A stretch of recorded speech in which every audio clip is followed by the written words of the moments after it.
जन्माष्टमी से ज्यादा इंपॉर्टेंट है आज का दिन, बलराम पूर्णिमा स्पेसिफिकली, क्योंकि आज के दिन बलराम जी का आविर्भाव हुआ। बलराम का मतलब है बल, और बल का यहाँ पे मतलब श्रील प्रभुपाद लिख रहे हैं अपने भागवतम में, बल का मतलब ये नहीं है कि शारीरिक बल, बल का मतलब है नयम आत्मा बलहीन न लभ्यो न बहुना न श्रुते न वा। श्रुतियों में आता है कि जिसके पास बल नहीं है वो आत्मा को प्राप्त नहीं कर सकता।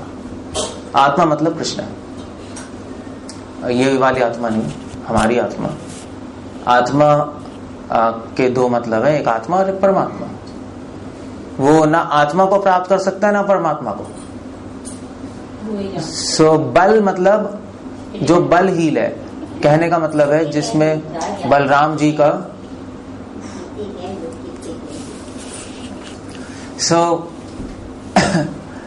इसलिए बलराम जी कौन सा बल देते हैं? आध्यात्मिक बल देते हैं, आध्यात्मिक बल। और उस आध्यात्मिक बल से हम भगवान को समझ सकते हैं, या भक्ति बल समझ लीजिए। इसलिए श्रील प्रभुपाद ने वृंदावन में कृष्ण बलराम मंदिर की स्थापना की। मतलब कृष्ण गए ना इस्कॉन वृंदावन में, कृष्ण बलराम भी है, राधा श्याम सुंदर भी है, मगर कृष्ण बलराम बीच में है। क्योंकि प्रभुपाद ने बोला कि जो बलराम जी का स्मरण नहीं करता उसको भगवान कृष्ण की प्राप्ति नहीं होती, राधा कृष्ण की प्राप्ति नहीं हो सकती उसको। नितायर करुणा होवे ब्रजे राधा कृष्ण पावे, दैट्स द आइडिया। नित्यानंद या बलराम जी की कृपा के बिना राधा कृष्ण की प्राप्ति असंभव है। तो बलराम जी कौन है? किसी की कृपा चाहिए तो पहले जानना भी पड़ेगा वो कौन है। नहीं मतलब ये नहीं कह सकते कि हमें कृपा दे दीजिए मगर हम आपके बारे में कुछ नहीं जानते और ना जानना चाहते मगर कृपा चाहिए। इसका कोई मतलब नहीं है, डिसरिस्पेक्ट। बलराम जी कौन है?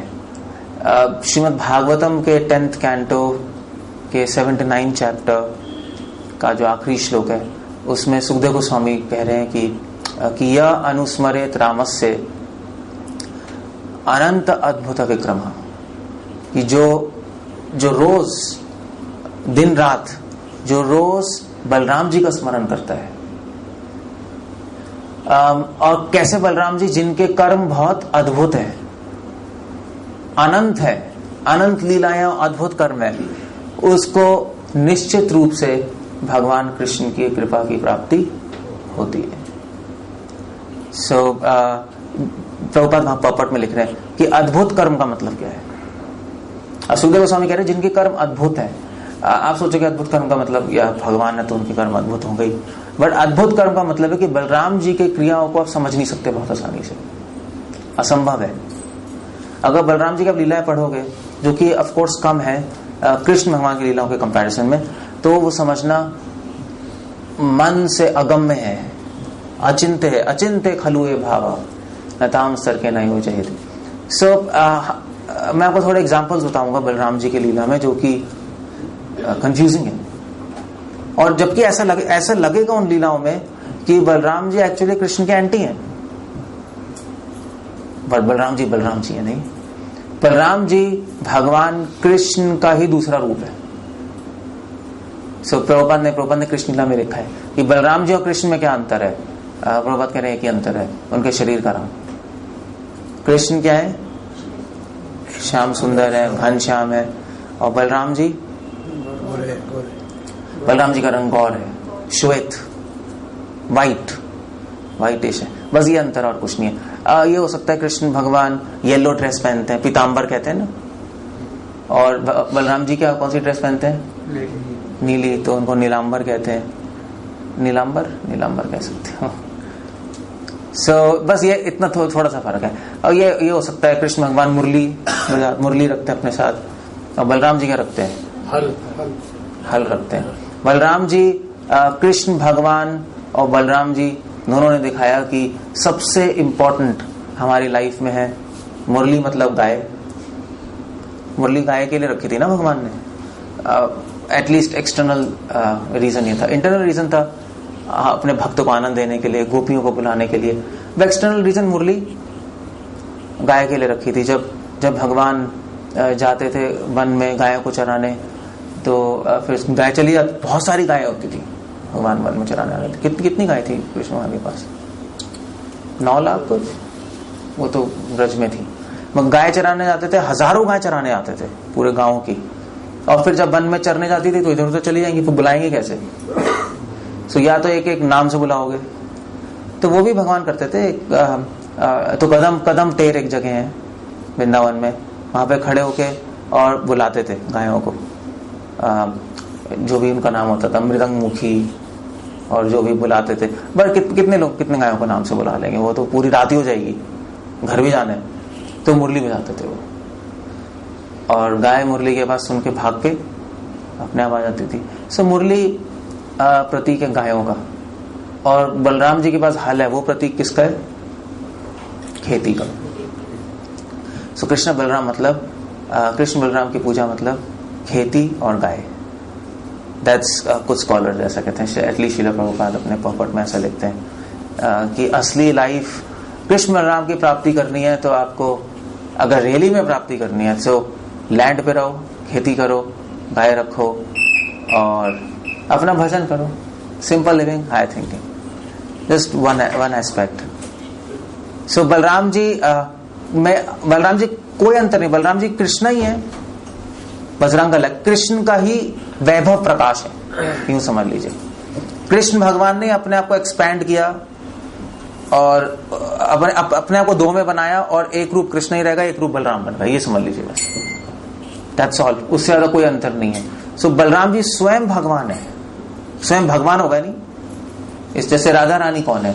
कुछ लोग कहते हैं राधा और कृष्ण की शादी हुई थी, ये तो गलत हुआ था, वजह शादी नहीं हुई। कुछ लोग कहते हैं वो साथ में रहते थे, तो इसका क्या उत्तर दोगे आप? मुझसे पूछा था कोई डिवोटी कि कितने लोग पूछते हैं कि कितनी गोपियों का भगवान ने रासलीला की, तो गलत है नहीं, अश्लील है तो किसी और की वाइफ थी, जो भी था। मगर एक्चुअली उसका आंसर क्या है? उसका आंसर बहुत सिंपल है कि राधा की एक्चुअली भगवान की कभी शादी हुई नहीं, एटलीस्ट उपनिषद तो यही कहते हैं। कृष्णा नित्य नित्य ब्रह्मचारी है। सो क्यों शादी नहीं? हम तो देखते हैं कि एक तो शादी भी हो गई और गोपियों के आदमी रासलीला नचा रहे, दोनों ही चीजें हैं। मगर नहीं हुई एक्चुअली शादी, क्योंकि कृष्ण, गोपियां कौन है? गोपियां स्वयं कृष्ण है। भगवान ने अपने आप को कई रूपों में क्या कहते हैं, एक्सपैंड कैसे कहते हैं, विस्तार किया, और कई रूपों में विस्तार करके उनमें से एक रूप राधा बन गई, एक रूप बलराम बन गए, और इस तरह से राधा भी कृष्ण है और बलराम भी कृष्ण ही है। सो कहने का मतलब है कि बलराम जी में भगवान की तरह शक्ति, क्योंकि भगवान खुद है। कुछ लोग ऐसा कहते हैं कि बलराम जी अनंत शेष के अवतार है, या उनका एक और नाम है संकर्षण। कृष्ण भगवान से बलराम जी आते हैं और बलराम जी से फिर प्रकट होते हैं संकर्षण, अनिरुद्ध, प्रद्युम्न, वासुदेव, संकर्षण, वैकुंठ में संकर्षण, इसको महासंकर्षण कहते हैं। और उन महासंकर्षण से फिर प्रकट होते हैं अनंत शेष, विष्णु की शैया जिसमें विष्णु लेटते हैं। तो इस तरह से हायरार्की है। वैसे एनीवे बलराम जी का नाम संकर्षण क्यों है? क्योंकि संकर्षण मतलब क्या होता है? जो सबको एक साथ रखते हैं। संकर्षण, आकर्षण, जो आकर्षण करते हैं। एक संकर्षण बलराम जी को इसलिए कहते हैं क्योंकि बलराम जी की शक्ति, संकर्षण जो है उनका नाम, उनकी शक्ति साइंटिस्ट ग्रेविटी के रूप से जानते हैं। ग्रेविटी पता है ना? So that magical property of matter which acts as a distance। Newton surprise था कि ये धरती और सूरज एक दूसरे को आकर्षित कर रहे हैं। बड़ी अजीब सी बात है नहीं? जादू लगता है। तो वो कह रहे थे कि तो जादू है। जादू ही होगा नहीं, एक पत्थर वहां पड़ा, एक पत्थर यहाँ पड़ा, एक दूसरे को खींच रहे हैं। वो ये हम सब एक दूसरे को खींच रहे हैं हम सब, मगर हमें पता नहीं लग रहा क्योंकि हम बहुत छोटे हैं। धरती हमें खींच रही है, हम भी धरती को खींच रहे हैं, मगर क्योंकि धरती बहुत बड़ी है इसलिए उसने हमें खींचा हुआ है, हम नहीं खींच पा रहे उसको। सो ये जो शक्ति है ग्रेविटी, ये शक्ति है, हमें पता है, मगर क्यों है ये नहीं पता, मगर हमें शास्त्र बता रहे क्यों है। ये शक्ति किसकी शक्ति है? बलराम जी की शक्ति है। इसलिए शास्त्रों में लिखा है कि जो संकर्षण है, अनंत शेष है, वो अपने सर पे सारे ब्रह्मांड को रखते हैं। सुना नहीं सुना? ये एक्चुअली भागवत में आता है। जब चित्रकेतु महाराज जब जब भगवान के दर्शन करने गए वैकुंठ में, संकर्षण के दर्शन किए उन्होंने, तो संकर्षण जी वो अनंत शेष के रूप में थे, सांप के रूप में, विष्णु की शैया सांप के रूप में ना। और उन्होंने देखा कि उनके सर पे अनेक ब्रह्मांड है, जैसे जैसे पपीते के बीज नहीं होते छोटे छोटे, से अनेक ब्रह्मांड, और उनको संभाल के रखा हुआ है। कैसे रखा? अपनी शक्ति से, ग्रेविटी से। ये एक मतलब है संकर्षण का। और दूसरा मतलब है संकर्षण का, प्रभुपाद लिख रहे हैं, संकर्षण मतलब आकर्षण, जो हमेशा कोशिश करते हैं कि लोगों में संधि बनी रहे, लड़ाई ना हो। बलराम जी का आइडिया ये है कि कभी लड़ाई ना हो। कृष्ण भगवान का आइडिया है लड़ाई होती रहे, और नहीं, कृष्ण भगवान थोड़े अलग है। कृष्ण भगवान ने लड़ाई कराई, हमेशा फूट डाली, और बलराम जी ने हमेशा कोशिश की कि वो मिल जाए। जैसे उदाहरण के लिए बलराम जी ने बहुत कोशिश की कि दुर्योधन की शादी सुभद्रा से हो जाए, पता है ना, कि संबंध बन जाए कौरवों पांडवों का, और फिर ये लड़ेंगे नहीं, आराम चलता रहेगा। दोनों की शादी किसने तोड़वाई? कृष्ण भगवान ने। एंड देन उसके बाद बलराम जी ने फिर से कोशिश की, कैसे ये आपको पता नहीं होगा। दुर्योधन के बेटे का नाम था लक्ष्मण, ये लक्ष्मण अलग है जो रामायण के लक्ष्मण है, और बलराम जी की बेटी का नाम था शशि रेखा। ये भागवतम में नहीं आता, हरिवंश पुराण उसमें आता है। शशि रेखा या कौन नाम था? वत्सल।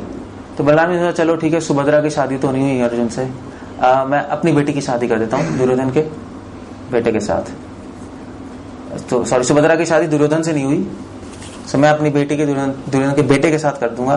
तो लक्ष्मण की शादी शशि रेखा से उन्होंने कहा चलो हम कर देते हैं, मगर वो भी शादी तोड़वा दी। किसने? अब ये तो कर ही लोगे कृष्ण ने।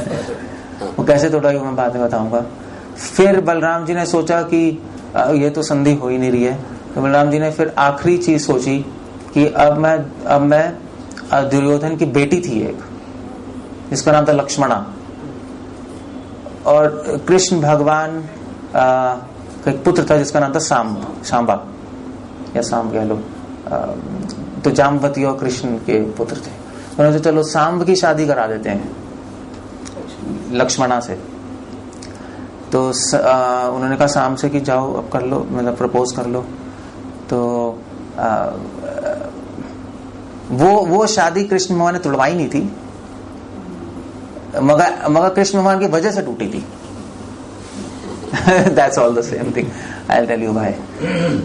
So बलराम जी का हमेशा कोशिश रही कि वो यदुकुल और पांडव और कौरव इनको सबको साथ में लेके चले, मगर कृष्ण भगवान ने ऐसा नहीं किया। क्यों नहीं किया वो बात अलग है, और बलराम जी ऐसा क्यों सोच रहे थे वो बात अलग है। मगर बलराम जी का स्वभाव है कि सबको साथ में रखें। जैसे जब बलराम जी क्या है, बलराम जी भक्ति करने का बल देते हैं, नहीं, जब हम सब में भक्ति होती है बलराम जी की कृपा से तो सब साथ में रहते हैं। जब भक्ति कमी होती है तो एक दूसरे से लड़ते हैं, लड़ाई होती है, पॉलिटिक्स होती है, नहीं। तो अगर आप कृष्ण की भक्ति करोगे बिना बलराम के तो लड़ाई होगी, पॉलिटिक्स होगी। इसलिए कृष्ण बलराम साथ में होते हैं। This I am just thinking myself. इसलिए प्रभुपाद ने कृष्ण बलराम रखे वृंदावन टेम्पल में। That might be one reason. और बलराम जी वही हैं जिनसे शिव जी को शक्ति मिलती है। नाउ दैट्स अनदर थिंग, क्योंकि बलराम जी से कौन आते हैं? संकर्षण, और संकर्षण ही शिव जी के आराध्य हैं। संकर्षण मतलब अनंत शेष। शिव जी किस पे ध्यान लगाते हैं? अनंत शेष पे ध्यान लगाते हैं। अनंत शेष तो पता है ना सबको? पता है नहीं है? नहीं बता लो। सबको पता है अनंत शेष कौन है? मैं ऐसे ही फ्रेंच बोले जा रहा हूँ। बलराम तो पता है ना कौन है? या पूरे लेक्चर क्या पूछोगे बलराम जी कौन है? कुछ कह नहीं सकते, दिल्ली है। सब पागल है यहाँ। I will not be surprised. So Anant Shesh है जिसपे विष्णु भगवान लेटते हैं। देखा नहीं टीवी में? तो सांप जो है तो शेषनाग करके, शेषनाग, वो ही है, उन्हीं को अनंत शेष। तो बलराम जी से कृष्ण से बलराम है, और बलराम जी से कौन आया? संकर्षण वैकुंठ में, और संकर्षण जी से आए अनंत शेष, और शिव जी इन अनंत शेष पे ध्यान करते हैं, विष्णु पे नहीं करते। विष्णु पे भी करते हैं, मतलब ऐसा नहीं है, बट अनंत शेष के डिवोटी हैं। इसलिए शिव जी अपने गले में सांप टांग के रखते हैं। देखा है ना, मतलब उनको कोई शौक तो है नहीं सांप टांगने का, वो पागल तो है नहीं जो सांप टांग के बैठे रहेंगे। तो सांप क्यों टांगते हैं? कि जिससे हमेशा उनको अनंत शेष का स्मरण आता है, इसलिए सांप टांगते हैं वो। सो शिव जी बहुत बड़े डिवोटी हैं। तो शिव जी का स्वभाव कैसा है? शिव जी का स्वभाव बहुत माइल्ड है। आशुतोष कहते हैं नहीं, या बम बम बोले, भोलेनाथ, भोले हैं। क्यों स्वभाव है? क्योंकि लाइक फादर लाइक सन।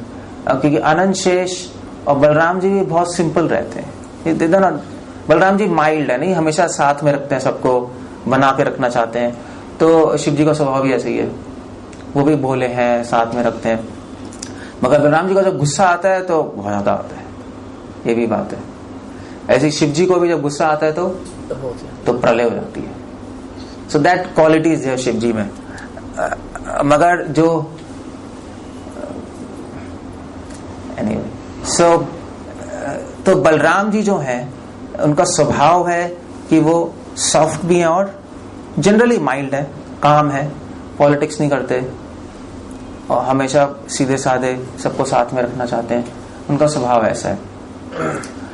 मगर बलराम जी के कर्म बहुत अजीब है, कार्य बहुत ही अजीब टाइप के हैं, जिनको समझना ऑलमोस्ट इम्पॉसिबल है। ऐसा लगेगा कि बलराम जी को अपने गुस्से पे कंट्रोल नहीं है, ऐसा लगेगा जब भगवान की लीलाएं देखोगे। ऐसा लगेगा कि बलराम जी कृष्ण के एंटी हैं, मगर ऐसा नहीं है। और वैसे भी शास्त्रों में लिखा है कि महान लोगों की क्रियाओं को समझना असंभव है, ऑलमोस्ट असंभव है। जैसे उदाहरण के लिए, जैसे फॉर एग्जाम्पल, ये जब बलराम जी, चलो पहले एंड में बात करते हैं, जब बलराम जी नैमिषारण्य गए, नैमिषारण्य फॉरेस्ट था, तो वहां पे कथा हो रही थी। भागवतम शुरू यहीं से होती है। सो वहां पे कौन कर रहा था? रोमहर्षण जी कथा कर रहे थे। बहुत सारे ऋषियों को, सुता गोस्वामी थे, बहुत सारे ऋषियों को बैठे हुए थे। तो बलराम जी वहां पे गए, और बलराम जी वहां पे गए, क्यों गए? एक्चुअली कृष्ण भगवान से गुस्सा होकर। That's another interesting thing. उनको कृष्ण भगवान पर डाउट तो नहीं कह सकते, बट एक्चुअली बहुत गुस्सा आ गया था। वो क्यों आया था आई टेल यू। बट गए उस कथा में, तो वहां पे रोमहर्षण बैठा हुआ था, रोमहर्षण अपना कथा कर रहा था, वो उठा नहीं कथा में बलराम जी का रिस्पेक्ट करने के लिए। तो बलराम जी ने एक तिनका लिया, क्या कहते हैं, ग्रास का, और उसको मंत्र बोले और उससे उसका गला काट दिया। नाउ दैट्स इंटरेस्टिंग, क्योंकि आप सोचोगे ये क्या अजीब सी बात है, वो उठे नहीं, उन्होंने रिस्पेक्ट नहीं दी तो उसको मार दिया, ये बड़ी अजीब सी बात है। ये बलराम जी ने किया, और वहां विष्णु ने या कृष्ण भगवान ने यहाँ किया। मतलब आप विष्णु की कथा सुनते हो कि भृगु मुनि आए, और भृगु मुनि ने विष्णु के क्या किया? विष्णु भगवान के छाती पे एक्चुअली लात मारी। मतलब ये भी नहीं उठे, ऐसे नहीं उठा नहीं है कुछ, सिर्फ लात मारी। और विष्णु भगवान ने क्या बोला भृगु मुनि को? कि आपके पैर में चोट लग गई होगी, इसलिए मैं आपके पैरों को अभी अभिषेक करता हूँ, चिंता मत करिए। मतलब he was speaking like that. और बलराम जी ने यहाँ पे, वो उठा नहीं बेचारा, और उसका गला काट दिया। सो क्या कहोगे आप कैसे समझोगे बलराम जी? वैसे लगता है तो ऑर्डिनरी आदमी की तरह, रिस्पेक्ट नहीं मिली तो मार दिया किसी को। ये तो महान आदमी के फीचर्स, लक्षण नहीं है ना। महान आदमी को तो ऐसा करना चाहिए जैसे विष्णु ने किया। यहाँ पे मुझे रिस्पेक्ट नहीं दी, कोई प्रॉब्लम नहीं है, ठीक है चलो, मगर ऐसा नहीं है। सो बलराम जी ने ऐसा क्यों किया? बलराम जी ने ऐसा किया, प्रभुपाद लिख रहे हैं, बलराम जी ने ऐसा किया क्योंकि रोमहर्षण किसकी कथा कर रहा था वहां पर बैठ के? इतने सारे ऋषियों के सामने कृष्ण भगवान की चर्चा, कृष्ण की हो रही थी, भगवान की चर्चा हो रही थी ऑफ कोर्स, और कोई मेटेरियलिस्टिक टॉपिक तो नहीं हो रहा था, तो पुराणों की, और उसमें भी कृष्ण भगवान की चर्चा कर रहा था। और बलराम जी ने देखा कि कृष्ण की चर्चा कर रहा है, मगर इसको रिस्पेक्ट नहीं करना आती, नहीं कर रहा है कृष्ण की चर्चा, सब कुछ ठीक है, मगर इसको महान लोगों की, महात्माओं की रिस्पेक्ट नहीं करना आती। और इनफैक्ट बलराम जी तो खुद ही भगवान का एक्सपेंशन है, और ये मेरी भी रिस्पेक्ट नहीं कर रहा। तो बलराम ने सोचा कि अगर ऐसा व्यक्ति कृष्ण कथा करेगा और आगे जाकर इससे इस व्यक्ति से सब लोगों ने भगवान की कथा सुन ली और सीख ली, तो अर्थ की बजाय अनर्थ हो जाएगा। क्योंकि जब अहंकारी व्यक्ति भगवान की कथा बोलता है तो प्रभुपाद क्या लिख रहे हैं, सर्प उचिष्ट पयो, वो उसी प्रकार होता है जैसे दूध को सांप ने छू लिया हो। तो दूध तो वैसे अमृत माना जाता है, मगर अगर सांप छू ले तो वो जहर बन जाए। एक बूंद भी चला जाए उस अमृत में तो वो जहर ही बन जाता है। सो बलराम ने सोचा ये तो अनर्थ करेगा ये। सो कृष्ण भगवान की भक्ति को नष्ट कर देगा, बल्कि कृष्ण भगवान का अपयश फैल जाएगा इस संसार में। क्योंकि इसकी तरह लोग भी कृष्ण की कथा सुनेंगे, कृष्ण की कथा सुन के भगवान के सो कॉल्ड भक्त बन जाएंगे बाहर से, मगर अंदर से अहंकार होगा। और फिर लोग कहेंगे देखो कृष्ण के भक्त ऐसे ही हैं, और लोग कहेंगे कृष्ण के भक्त ऐसे हैं, तो किसका अपयश फैलेगा? कृष्ण का। इसलिए उन्होंने रोमहर्षण को मार दिया। तो बलराम जी कुछ भी करते हैं तो हमेशा उनके माइंड में एक ही विचार है, कृष्ण। बस वो आपको समझ आ रहा है नहीं आ रहा है, वो आपकी प्रॉब्लम है। जैसे फॉर एग्जाम्पल, एक और एग्जाम्पल है कि बलराम जी जब द्वारका में थे तो ये द्विविद था। द्विविद सुना है? द्विविद पता है किसको, कौन था? मोस्टली लोगों को नहीं पता यहाँ पर। द्विविद कौन था? द्विविद एक बंदर था, बानर। और रामायण में राम भगवान के अवतार में, रामायण में राम भगवान के साथ एक्चुअली द्विविद ने रावण के अगेंस्ट लड़ाई की। उसकी आर्मी में एक बानर था द्विविद, यानी ही वाज फेमस। सो द्विविद जो था उसने लड़ाई की राम भगवान की आर्मी में। He was a good devotee. हो क्या रहा है? ओके, मैं क्या कह रहा था? हाँ, द्विविद तो वहां पे उसने लड़ाई की राम तो, मगर प्रॉब्लम ये थी, प्रॉब्लम मैं बाद में बताऊंगा। सो द्विविद जो था उसको राम तो अच्छे लगते थे, मगर लक्ष्मण इतने अच्छे नहीं लगते थे। तो राम की आर्मी में था, तो सबके अपने अपने आइडिया होते हैं, नहीं जैसे आप लोग हमारे साथ हो, मगर सबके अपने आइडियाज हैं। उसको क्या कर सकते हो? तो वो जो सीड था उसके माइंड में कि लक्ष्मण इतने ठीक नहीं है, हमेशा गुस्सा करते रहते हैं, वो राम ठीक है, वो बीज बाद में फलित हो गया। जब राम भगवान ने अपनी लीला समाप्त कर दी, राम भगवान चले गए, तो द्विविद जो है उसने फ्रेंडशिप कर ली नरकासुर से। और इनफैक्ट नरकासुर कौन था? कृष्ण का पुत्र था। अब असुर था मगर भगवान का बेटा, वो भी अजीब सी बात है। वो कहां से पैदा हुआ था? जब भगवान ने वराहदेव का अवतार, वराहदेव का है ना, भगवान ने वराहदेव तो पता है ना? हाँ, वराह अवतार था जो सुअर का फॉर्म नहीं लिया था जब धरती उठाने के लिए, हिरण्याक्ष से बचाने के लिए। जब भगवान ने वराह का अवतार लिया तो उन्होंने धरती लेके आया नीचे पताल से, और जब धरती और जब पृथ्वी देवी वराह देव के स्पर्श में आई तो एक पुत्र उत्पन्न हुआ, जिसका नाम एक्चुअली उसका नाम नरकासुर तो नहीं होगा, बाद में पढ़ा होगा, रियल नेम मुझे पता नहीं क्या था। बट बाद में फिर वो खराब हो गया, असुर बन गया, एक्चुअली अपने फादर के अगेंस्ट हो गया, कृष्ण के अगेंस्ट हो गया, वो उसकी बुद्धि भ्रष्ट हो गई। तो जरूरी नहीं है कि अगर आप भगवान के बेटे हो तो आप यू आर अ जेंटलमैन। आप भगवान के बेटे होके भी असुर हो सकते हो। तो जो भगवान के बेटे नहीं है, हम लोग उनका क्या हाल होगा? हम कभी भी कुछ भी कर सकते हैं। इसलिए मैंने कहा था कि कोई सरप्राइज नहीं है कि अगर आप कुछ भी कर डालो, हमें कोई आश्चर्य नहीं होगा उसमें। भगवान का बेटा ही असुर बन गया और उसने सोचा कि ठीक है चलो अब मैं कृष्ण को मार दूंगा। वही became very proud of that. तो द्विविद इसका फ्रेंड बन गया नरकासुर का, और फ्रेंड बन के उसके दिमाग में भी उल्टे फुल्टे विचार आ गए। Actually Dwivid became a demon, वो भी असुर बन गया उसके संग से। पहले उसको लक्ष्मण जी अच्छे नहीं लगते थे और राम की आर्मी में लड़ाई की जो भी की उसने। फिर नरकासुर ने कुछ कहा होगा, देखा ना तो ऐसे ही हाल होता है तुम्हारा, इतनी लड़ाई की क्या मिला तुम्हें, जंगलों में घूम रहे हो, जो भी बोला होगा उसका भी दिमाग आउट हो गया, वो डीमन बन गया। तो उसने और फिर कृष्ण भगवान ने नरकासुर को मार दिया, एक्चुअली वध किया नरकासुर, क्योंकि बहुत बड़ा असुर था ना। तो नरकासुर वहां पे रहता था ये असम में। असम गए ना आप लोग, मतलब कोई गया असम? असम साइड में उसका महल भी अभी भी गुवाहाटी के पास, नरकासुर का। तो he used to stay there. और कृष्ण भगवान कहाँ रहते थे? द्वारका। सो सब लोगों ने कंप्लेन की कि नरकासुर तो बहुत ही पापी हो गया है, हमें तंग कर रहा है। आसाम से न्यूज आई, लोगों ने बोला कुछ करिए भगवान। तो भगवान ने कहा ठीक है चलो उसको अब मार देते हैं। मगर प्रॉब्लम ये थी कि वो भगवान का पुत्र था, और किस भगवान और पृथ्वी देवी का। और पृथ्वी देवी उस लीला में सत्यभामा जी के रूप में थी। तो भगवान ने सत्यभामा को बिठा के ले गए गरुड़ पे और जाके उसको मार दिया। That's all. तो द्विविद ने शपथ ली कि मैं अब कृष्ण भगवान को मार डालूंगा, मेरे फ्रेंड को मार दिया नहीं। सो वो आया और बलराम जी अपना द्वारका में अपना मतलब द्विविद ने कहा चलो कृष्ण को तो मारूंगा, उससे पहले बलराम को मारूंगा, क्योंकि बलराम से वैसे ही हेट थी। लक्ष्मण जी का अवतार है ना वो। उन्होंने कहा हाँ, वो जो बीज है जो हेट का, वो अब अंकुरित हो गया। द्विविद आया और उसने वहां पे बलराम जी का अपमान किया। बलराम जी अपनी क्वींस के साथ he was taking bath, he was enjoying मतलब ही वॉज टेकिंग बाथ वो अपने। तो द्विवेद आया, वो तंग करने लगा बलराम जी को। बलराम मतलब ही वॉज कंप्लीट नॉनसेंस। और फिर बलराम जी ने उठा के उसको मार दिया, लड़ाई हुई, मार दिया। अब क्वेश्चन ये है कि बलराम जी ने मारा क्यों उसको? That's a question. क्यों मारा?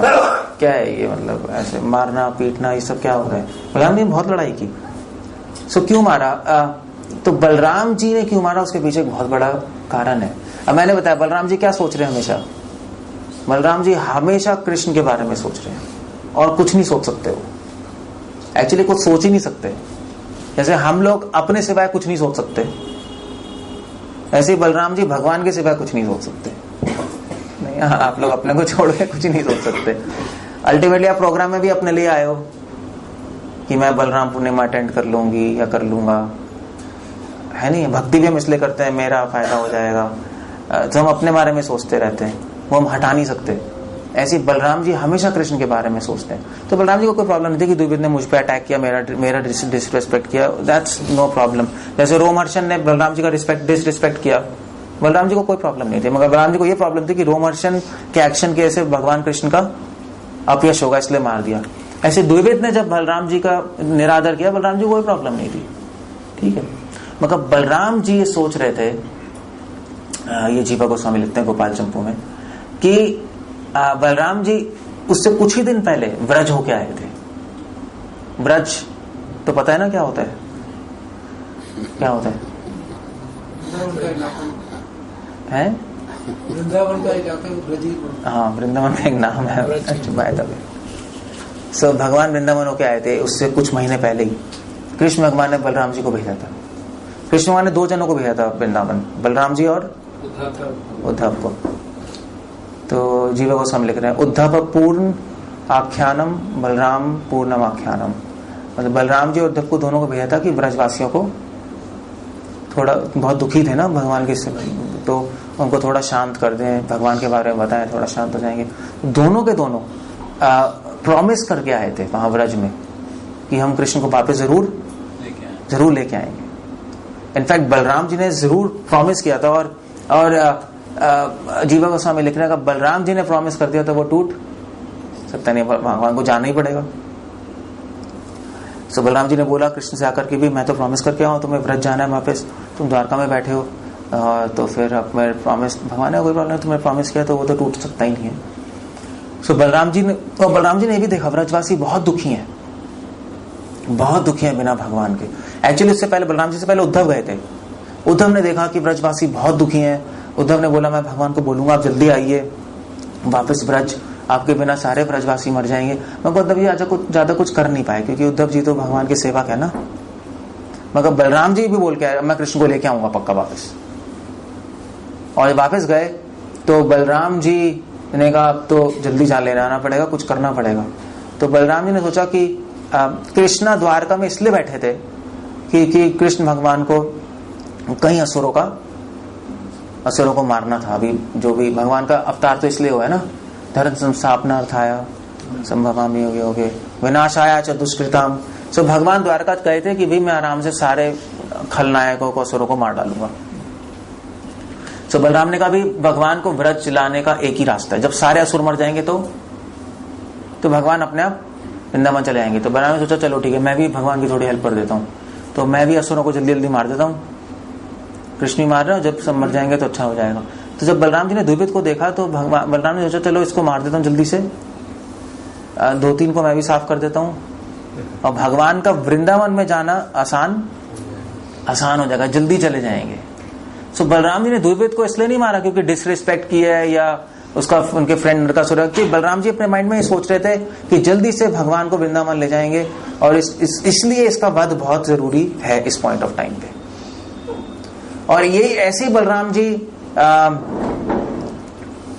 एक्चुअली बलराम जी के माइंड में सिर्फ यही थॉट था कि कैसे भगवान को जल्दी से वृंदावन में ले जाए, इसलिए सारी लीलाएं वृंदावन के लिए हो रही है। मथुरा लीला, द्वारका लीला, सब लोग जो भी कर रहे हैं वो एक ही कृष्ण अपने भक्तों से वापस मिल जाए, व्रज के भक्तों से। इसलिए सारी महाभारत का युद्ध भी इसलिए हुआ, सब कुछ इसलिए हुआ है बस। कृष्ण ने महाभारत का युद्ध क्यों किया? इससे सारे असुर मर जाए? नहीं, सारे गंदे क्षत्रिय मर जाए तो जल्दी मरे और फिर मैं दोबारा से सब फ्री होके कहाँ चला जाऊं? वृंदावन चला जाऊं। So he did so many things. अपने भक्तों के लिए की भगवान ने सारी लीला है, अपने भक्तों को आनंद देने के लिए। और बलराम जी ने क्या किया? बलराम जी का ये भी एक्शन बहुत अजीब सा है। दुर्योधन को किसने सिखाया गदा चलाना? पता है ना, बलराम जी ने सिखाया था। इनफैक्ट अभी हमने सुना कि दुर्योधन से शादी कराना आते थे बलराम जी, नहीं सुभद्रा की, बल्कि सब लोग अगेंस्ट थे। कृष्ण भगवान भी अगेंस्ट थे, भैया ये नहीं हो सकता, नॉनसेंस, दुर्योधन से कौन शादी कराया? बलराम जी का मैं तो इसे कराऊंगा सुभद्रा की। ऐसा लग रहा है बलराम जी कृष्ण के एंटी है, नहीं? फिर इसका हो गया, क्या कहते हैं, लक्ष्मणा शशि रेखा का, उसमें भी उस लक्ष्मण और शशि रेखा की जब लक्ष्मण और शशि रेखा की जब शादी तय हुई तो कृष्ण ने तोड़वा दी थी। इनफैक्ट इसमें ये भी तोड़वाई थी जब बलराम जी ने सोचा था सुभद्रा और दुर्योधन की शादी हो, तो कृष्ण ने तोड़वाई थी। पता है कैसे तोड़वाई थी? अर्जुन से कहा था ना कि तुम भगा के ले जाओ सुभद्रा को। बलराम जी को बहुत गुस्सा आया। बलराम जी ने सोचा कि मैं अर्जुन को मार दूं, लेकिन इमेजिन, क्या बलराम जी को नहीं पता था कि अर्जुन भगवान के डिवोटी हैं और अर्जुन के साथ तो रह रहे हैं बलराम जी कई बार, और इतना गुस्सा आ गया उनको, कहा मैं अर्जुन को ही मार दूंगा। मतलब ऐसा लगता है कि Balram ji out of control है, कुछ भी करते जा रहे हैं। कृष्ण से गुस्सा हो गए, अर्जुन को मार दूंगा। और फिर उसके बाद जब लक्ष्मण और शशि रेखा का हुआ कॉन्सेप्ट, ये इंटरेस्टिंग था एक्चुअली। जब बलराम जी ने अपनी बेटी शशि रेखा की शादी तो लक्ष्मण से करना चाहिए, दुर्योधन के बेटे से, तो जो शशि रेखा थी वो कृष्ण भगवान के पास गई। उसने कहा कि भैया मैं तो शादी नहीं करना आती उस बेवकूफ से, दुर्योधन के बेटे से मैं थोड़ा शादी करूंगी। तो कृष्ण भगवान ने कहा ठीक है चलो। कृष्ण भगवान ने कहा उससे कि ऐसा करो कि तुम घटोत्कच के पास जाओ। घटोत्कच पता है ना, भीम का पुत्र, और उसे हेल्प मांगो। तो घटोत्कच में पावर्स थी, तो घटोत्कच आया और जब इसकी शादी हो रही थी लक्ष्मण की, तो वो शशि रेखा का रूप लेके आ गया, वत्सल का रूप। और दोनों की शादी हुई, वो बड़ा खुश था, शादी हो गई। भाई उसने घूंघट उठाया तो घटोत्कच निकला। वो इतना डर गया, उसने शपथ ली मैं कभी शादी नहीं करूंगा शशि रेखा से, खुद ही भाग गया वहां से डर गया। And Duryodhan became very unhappy. Duryodhan को बहुत गुस्सा आया कि यार पहले तो सुभद्रा से प्रॉब्लम हो गई, अब शशि रेखा से प्रॉब्लम हो गई। मतलब कृष्ण बलराम ऐसे ही है, एक्चुअली कृष्ण ऐसे ही है। उनको पता है बलराम जी तो चलो, बलराम जी तो गुरु हैं दुर्योधन के, कृष्ण ऐसे ही है, बलराम जी तो हमेशा कोशिश कर रहे हैं। तो फिर जब सांब ने प्रपोज किया लक्ष्मणा को, ये भी कृष्ण का आइडिया था, और सॉरी बलराम जी का आइडिया था, कि सांब से बोला कि तुम जाके लक्ष्मणा से शादी करो, दुर्योधन की बेटी। लास्ट ट्राई कि कौरव पांडवों में संधि हो जाए, दुर्योधन की बेटी लक्ष्मणा से शादी हो जाएगी कृष्ण के बेटे सांब से, तो ठीक हो जाएगा। दुर्योधन को हेट है कृष्ण से, कृष्ण से संबंध बन जाएंगे तो अच्छा हो जाएगा। अब मुझे तो वो रिस्पेक्ट करता ही है, तो सब ठीक हो जाएगा। तो दुर्योधन ने मना कर दिया एक्चुअली सांब को कि अब शादी नहीं करूंगा मैं, तो मेरे बेटे का तुमने ऐसा किया। और सांब को पकड़ लिया वहां पर एक्चुअली, और पकड़ लिया, और फिर पकड़ने के बाद फिर बलराम जी आए वहां पर, और बलराम जी ने कहा कि शाम को वापस करो, और वापस नहीं किया। तो बलराम जी को इतना गुस्सा आया कि उन्होंने हल से पूरे हस्तिनापुर को खींच के गंगा जी में डालने लगे, पूरी सिटी को ही खींच के डालने लगे गंगा जी में। वो तो सबने आके माफी मांगी, तब जाके ठीक हुआ। अब ये क्या हो रहा है, ये बड़ी अजीब सी बातें लग रही है नहीं? कृष्ण क्या एंटी हैं, अर्जुन को मारना चाहते हैं, मतलब हो क्या रहा है? बट एक्चुअली उसके पीछे रीजन है। और बलराम जी को फेवर कर रहे हैं, सॉरी बलराम दुर्योधन को फेवर कर रहे हैं बलराम जी। सो इसके पीछे कारण क्या है? इसके पीछे प्रभुपाद ही लिख रहे हैं कि बलराम जी ने दुर्योधन को गदा युद्ध सिखाया और फेवर किया, इसलिए नहीं कि वो चाहते थे कि हमेशा संधि हो जाए। दैट वाज नॉट, वो एक्सटर्नल था। इंटरनल ये था कि बलराम जी चाहते थे कि दुर्योधन के जल्दी से दुर्योधन मर जाए। कि दुर्योधन किसका अवतार था पता है? कली का, साक्षात कली का अवतार है दुर्योधन, साक्षात कली है वो, उसको मारना बहुत मुश्किल था। तो बलराम जी ने कहा भी वैसे तो दुर्योधन बड़ी मुश्किल से मरेगा, पॉसिबल नहीं है, और दुर्योधन के पास शक्ति भी बहुत थी और पावर भी बहुत थी। तो बलराम ने सोचा कि इसको मारने का एक ही तरीका है, जब इसके पाप बढ़ जाएंगे तो अपने आप मर जाएगा। Can't you close that gate? What's the problem? What's the problem? It's such a simple thing. Why they are not closing that gate? Just close that gate. So, तो उसके पाप बढ़ाने थे, That's all. जैसे कंस को मारना बहुत मुश्किल था नहीं, तो भगवान ने कहा ठीक है पाप बढ़ने दो, जब पाप का घड़ा बढ़ जाएगा अपने आप मर जाएगा ये। सो बलराम ने सोचा कि भाई दुर्योधन के पाप बढ़ाने का एक ही तरीका, इसको अहंकारी बना दो।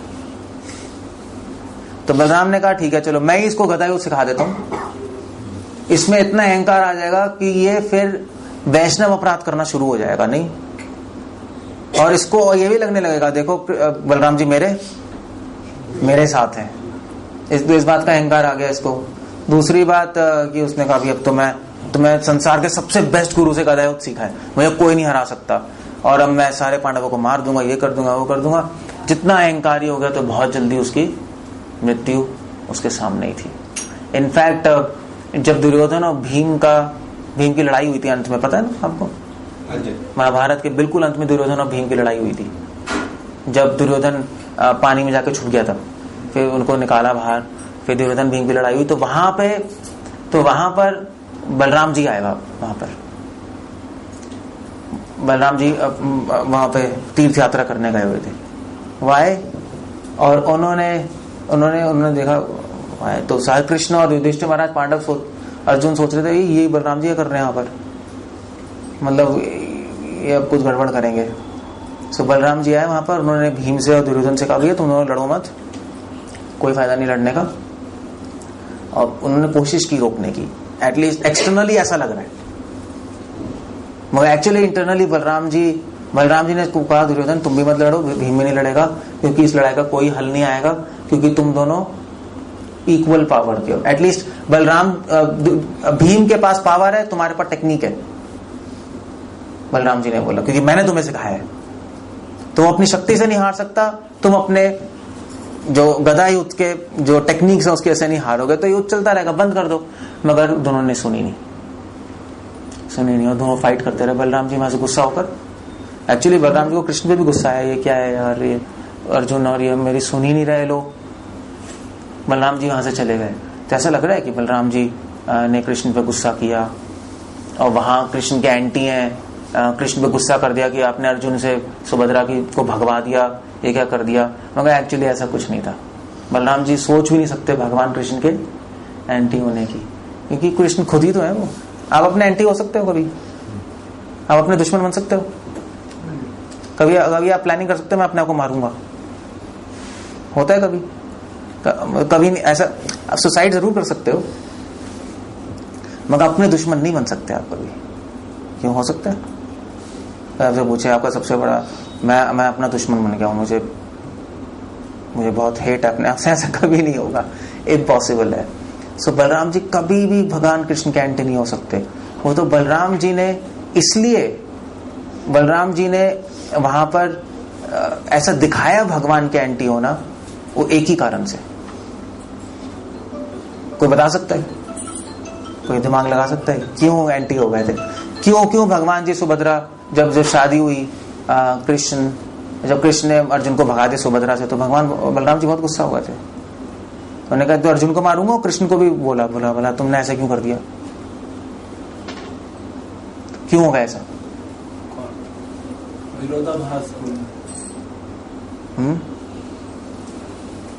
There is a secret in this. So मैं एक्चुअली पता है बलराम जी की लाइफ पढ़ के आप भक्ति सीख जाओगे क्या होता है। सो हमें लगता है कि भक्ति मतलब ऐसे समझना बड़ा मुश्किल है। भक्ति मतलब प्रेम, जहाँ पे केवल भगवान के बारे में सोचा जा रहा है, भगवान के यश और भगवान की महिमा का गुणगान करने के लिए भक्त कुछ भी कर सकता है, भगवान के एंटी भी आ सकता है। सो बलराम ने सोचा कि मैं भगवान के एंटी जाऊंगा, बलराम ने कहा अर्जुन को मार दूंगा। तो कृष्ण भगवान आए, कृष्ण भगवान को भी बोल रहा था आप ऐसे कर रहे हो, तो कृष्ण ने कहा ठीक है बलराम बहुत सही है, कोई प्रॉब्लम नहीं है, मगर तुम देखो क्या हो रहा है। तो कृष्ण भगवान ने बोला था सुभद्रा जब अर्जुन तुम्हें किडनैप करे तो रथ तुम चलाना, अर्जुन नहीं चलाएगा। तो मतलब जब अर्जुन किडनैप करने आया तो सुभद्रा ने कहा तो पीछे बैठो मैं चलाऊंगा। तो उन्होंने कहा देखो भाई सुभद्रा रथ चला के गई, अर्जुन तो चला के नहीं गया। सुभद्रा ने किडनैप किया अर्जुन को, भगवान ने ये लॉजिक दिया। तब सुभद्रा जब करना आती है तो आप क्या कर सकते हैं इसमें? जब उसका ही मन है तो क्या कर सकते? वो चाहती है तो बलराम जी किसी तरह पैसे पर संतुष्ट कर रहे। मगर बलराम जी ये दिखा रहे थे अपनी लीला से कि अगर मैं भी कृष्ण के एंटी होऊंगा, ये क्या है? तो बलराम जी दिखा रहे थे अगर मैं भी किसी भक्त के एंटी हूं और उस भक्त की साइड भगवान है तो उसका कुछ नहीं हो सकता। बलराम जी सोच लेते मैं अर्जुन को मारूंगा, और तो कृष्ण भगवान ने बचा लिया। सो बलराम जी अपनी लीला से दिखा रहे हैं कि जिसके साथ कृष्ण है उसकी कभी भी हार नहीं हो सकती। न वे भक्त प्रणश्यति। अगर मैं भी उसके एंटी हो जाऊं, मैं मतलब बलराम जी मतलब भगवान स्वयं, बलराम से ज्यादा शक्तिशाली कौन है? अगर इतना शक्तिशाली पुरुष भी एंटी हो जाए तब भी कोई नहीं बिगाड़ सकता जिसकी साइड कृष्ण है। बलराम जी दिखाना चाहते थे, और यही बलराम जी एंड में भी दिखाना आते थे। जब भीम और दुर्योधन को मना किया लड़ो मत, फिर भी लड़ रहे हैं, तो बलराम ने सोच लिया कि ये तो जरूर कृष्ण की ट्रिक है, कृष्ण ही नहीं चाहता ये युद्ध रोकना, और इसलिए कृष्ण भगवान ने ये प्लॉट चलाए। तो बलराम जी समझ के अपना वापस चले गए, ये दिखाने के लिए कि कृष्ण के प्लान में कोई इंटरफेयर कोई नहीं कर सकता। बलराम जी दिखा रहे थे कि चलो मैं इंटरफेयर करना है, तब भी मैं कुछ नहीं कर पाया और मुझे जाना पड़ा वापस। इसलिए भागवत गीता कह रही है नहीं, यत्र योगेश्वरो कृष्ण यत्र पार्थो धनुर्धर तत्र श्री विजय और भूतेर नीतिर्मम। जहाँ पे कृष्ण है और उनके भक्त हैं वहां हमेशा विजय है। चाहे बड़े से बड़ा व्यक्ति भी, चाहे बलराम जी स्वयं, चाहे भीष्म पितामह भी एंटी हो जाए, कोई कुछ नहीं कर सकता उसका, कोई कुछ नहीं कर। इसलिए एक्चुअली प्रभुपाद से पूछा था किसी डिवोटी ने कृष्ण बलराम मंदिर में कि प्रभुपाद इनमें बड़ा भाई, इनमें बड़ा कौन है, कृष्ण है बलराम जी? तो सबने कहा बलराम, मगर एक्चुअली प्रभुपाद ने कहा कृष्ण। क्योंकि अगर आप फोटो देखोगे ना तो कृष्ण भगवान ने हाथ रखा हुआ है बलराम जी के कंधे में। देखिए वृंदावन में जो आप जाओगे तो हाथ रखा हुआ है। प्रभुपाद ने कहा देखो कि कृष्ण भगवान ने बलराम जी के कंधे पे हाथ, इसलिए नहीं कि सहारा ले रहे, इसलिए कि बलराम जी को आश्वासन दे रहे हैं कि मैं तुम्हारे साथ हूँ। लेकिन जब भीम ने जगह पर वार किया था दुर्योधन के, तब भी राम जी तो एंट्री, तब भी गुस्से हो रहे थे। तभी तो गुस्सा हो गए थे कि भीम ने रूल्स फॉलो नहीं किए। तो कृष्ण भगवान ने बलराम जी को बोला, वहां पर एक्चुअली महाभारत में आता है, कृष्ण भगवान ने बलराम जी को बोला कि बलराम, भीम ने युद्ध के नियम तोड़े हैं, मगर युद्ध की इंग्लिश में ही He broke the rules of fight, but he didn't break the spirit of fight. अब इसको हिंदी में कैसे कहेंगे? उन्होंने युद्ध के नियम तोड़ दिए, मगर स्पिरिट ऑफ फाइट कैसे कहेंगे? भावना सही शब्द नहीं है। लड़ाई की भावना को नहीं उन्होंने युद्ध के नियम तोड़ दिए, मगर उन्होंने धर्म को नहीं तोड़ा। धर्म की जो इंटेंशन है, इंटेंशन समझते हो ना आप लोग, वो नहीं तोड़ी। क्योंकि युद्ध में, क्योंकि भगवान ने कहा ठीक है नियम तो तोड़ दिए, मगर क्यों तोड़े हैं तो देखो, धर्म की स्थापना के लिए तोड़े, इसलिए गलत नहीं है। तो एक्चुअली भगवान ने इस लीला से हमें यह भी सिखाया कि धर्म क्या है। इसलिए व्यासदेव महाभारत में लिख रहे हैं कि महाभारत जो पढ़ लेगा वो इंसान बन जाएगा, उसको धर्म समझ आ जाएगा पूरी तरह। क्योंकि ऐसे धर्म समझना बड़ा मुश्किल होता है कि भी देखो उन्होंने नियम तोड़ दिया, कृष्ण भगवान ने कर्ण को मार दिया ना कर्ण को, ये भगवान ने क्या कर दिया, ये तो नियम तोड़े हैं। तो भगवान सिखा रहे हैं कि धर्म, जो बंदर होते हैं उनको धर्म समझ नहीं आता। हम सब बंदर है ना। बाली को ये तो बोला था राम ने, बाली कहता आपने मुझे क्यों मारा है, वाल्मीकि रामायण पढ़ो, राम ने बोला कि तुम जैसे बंदर नहीं समझ सकते धर्म, मुझे क्यों मारा है, बकवास कर रहे हो। फिर वहां पे राम ने रीजंस दिए कि तुम्हें इसलिए मारे, फिर बाली ने कहा वे ठीक है अब मुझे समझ आ गया।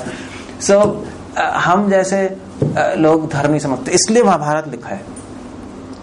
सो भगवान ने क्यों कर्ण को मारा, ऐसा लगता है कि भगवान ने नियम तोड़ा है, मगर नियम क्यों तोड़ा है? नियम, युद्ध का नियम तोड़ा है धर्म की स्थापना के लिए। धर्म की स्थापना के लिए आप कोई भी नियम तोड़ सकते हो।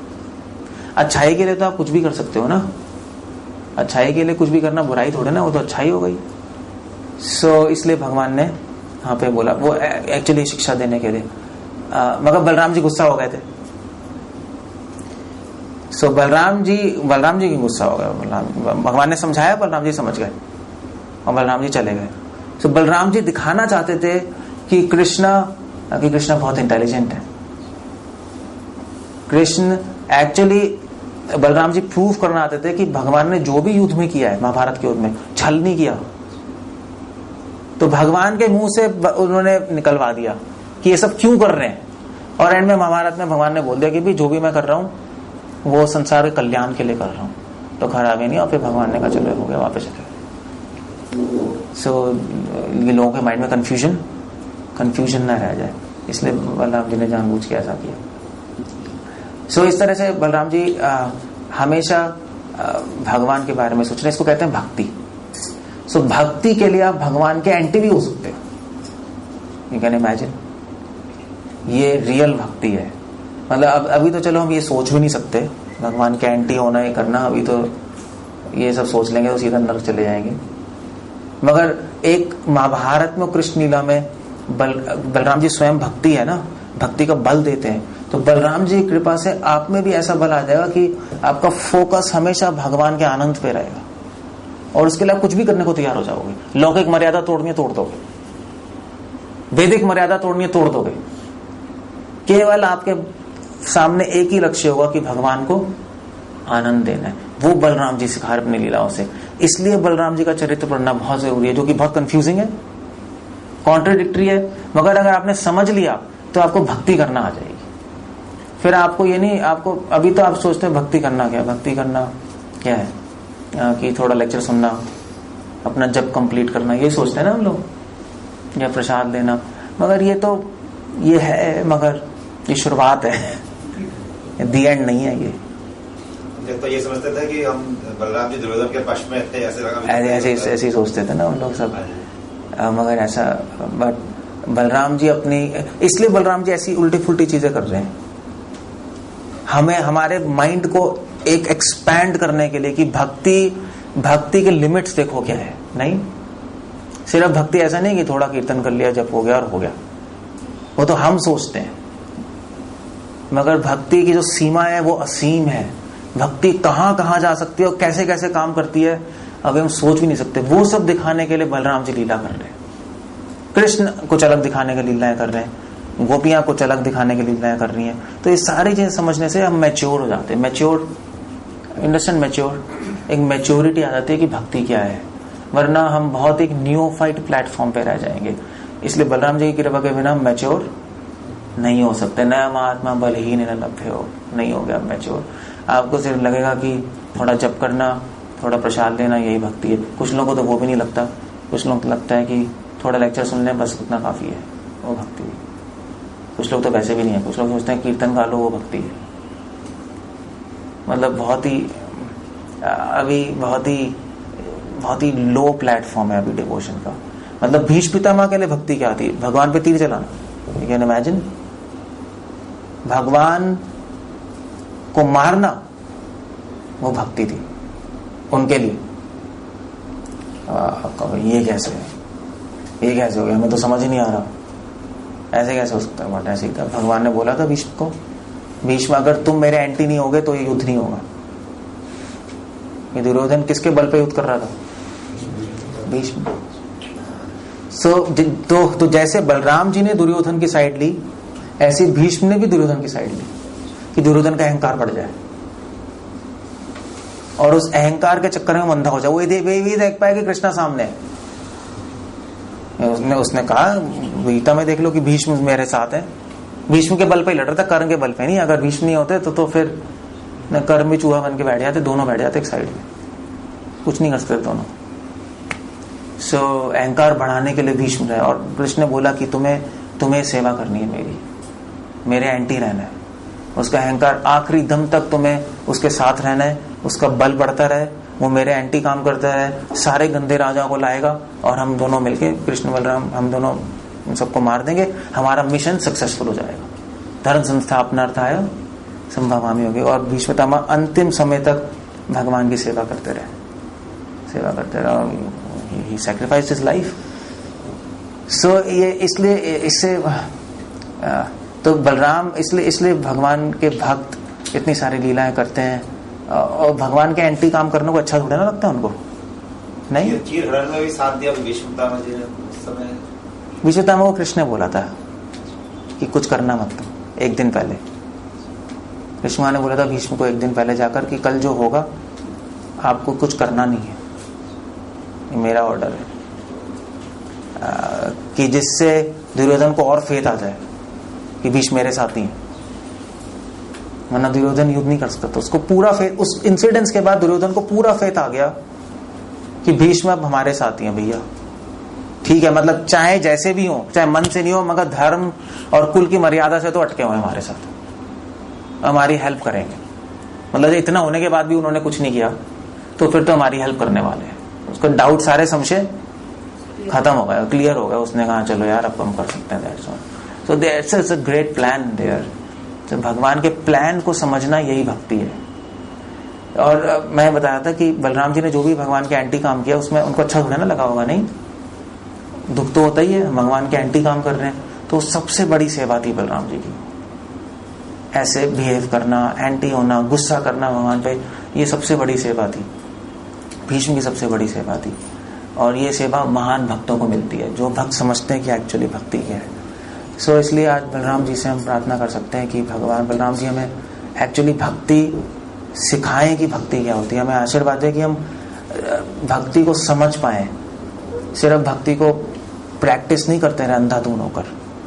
ऐसा भी कर सकते हो आप, अंधे होके बस कर सकते हो, बस करते जाओगे, मगर एक्चुअली भक्ति को समझना और उसको हृदय में हृदयांगम करना बिल्कुल अलग बात होती है। सो वो आज बलराम जी की कृपा से हमें प्राप्त हो सकती है, वो भक्ति भावना।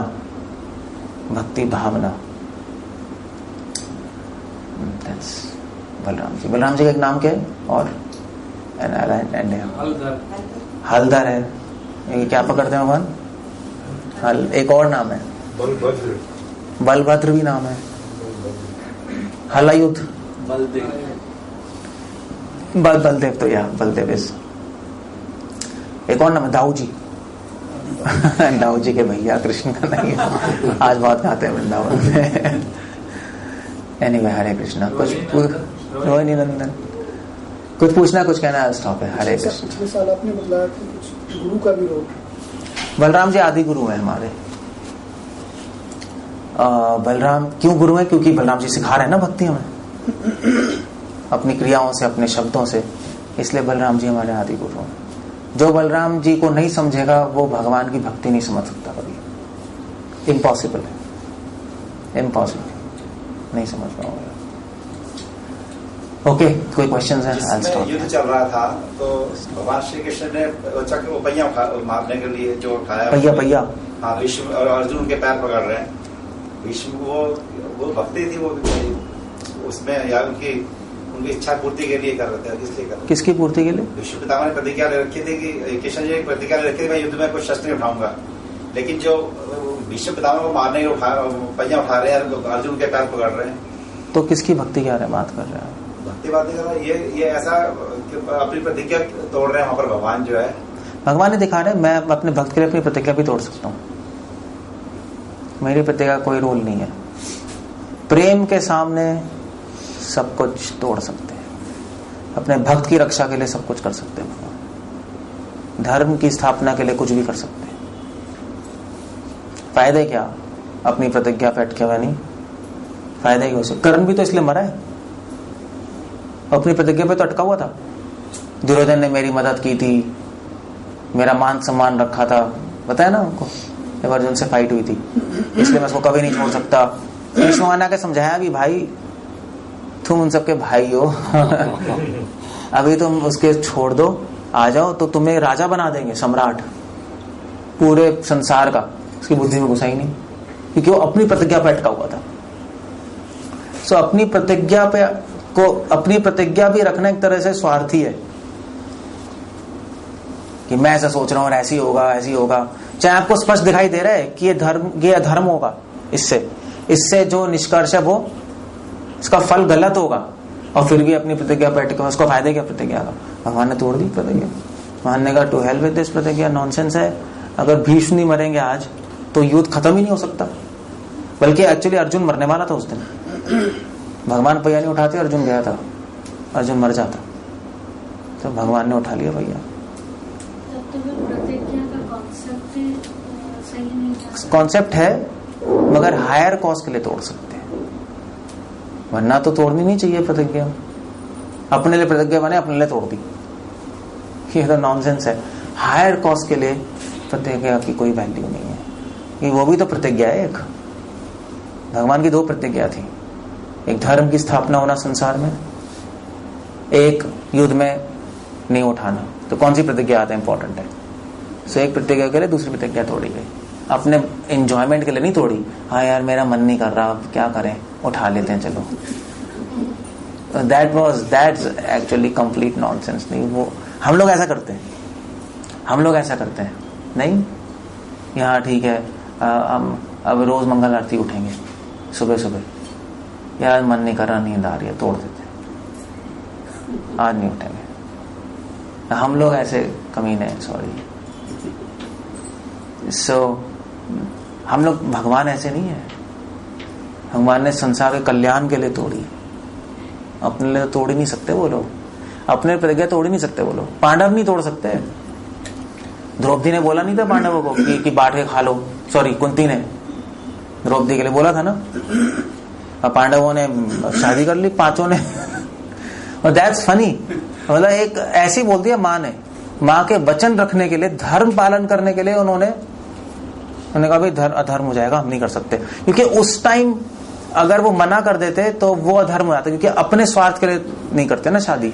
चलिए माँ ने बोल दिया, माँ के आदेश पालन करना जरूरी है, अभी अब पता नहीं, छोड़ो यार, वो अधर्म नहीं था। हाँ, क्योंकि व्यासदेव ने आके समझाया था कि कर लो। हाँ, द्रौपदी का पास्ट लाइफ थी उसमें, तो व्यासदेव ने कहा कोई चिंता नहीं है, ऐसा होना ही है, इसलिए करना पड़ेगा। तो भगवान ने प्रेरणा की थी कुंती को।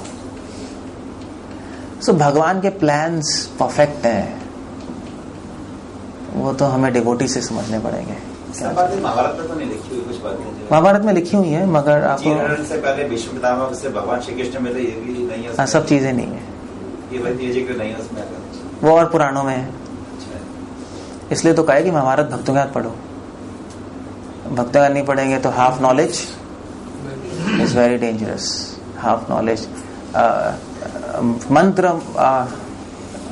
मंत्र तंत्र विशारद, ये सनातन गोस्वामी लिख रहे हैं, प्रभुपाद कोट कर रहे हैं। गुरु ऐसा होना चाहिए जो मंत्र में, पुराणों में और शास्त्रों में विशारद समझते हैं, एक्सपर्ट है।